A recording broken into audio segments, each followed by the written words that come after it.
下来继续来看交通部观光局邀请到出名世界的大提琴家张正杰、歌戏的国宝廖庆基老师，甲北京局的朱露豪三位大师，要到日本推广台湾的观光。因伫要去机场的一路上，特别伫坐运的车厢快闪演出，送予共车的旅客一个意外礼物。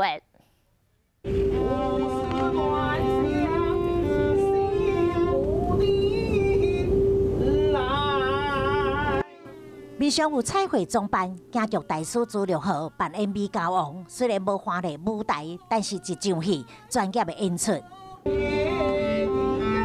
边仔帮忙咧弹奏的是国际有名的大提琴家张正杰，也有台湾歌戏国宝廖庆基，嘛伫机场的坐运车厢表演一段。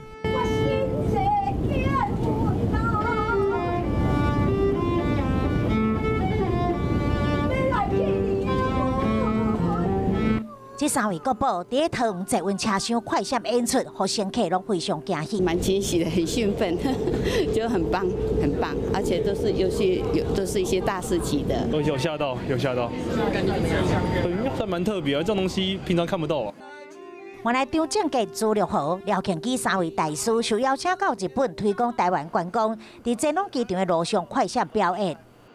做第一次快闪，但是我没做，是我们的那小猴子就在那个德国机场翻跟斗，一翻跟斗之后呢，那航空公司说好了，超重费免收。试试看这个快闪，唱起来会感觉怎么样？其实我看很有意思，就注意。在桃园坐运竟会当伫车厢内看到三位大师精彩演出，乘客拢感觉真趣味，嘛讲叹到啊。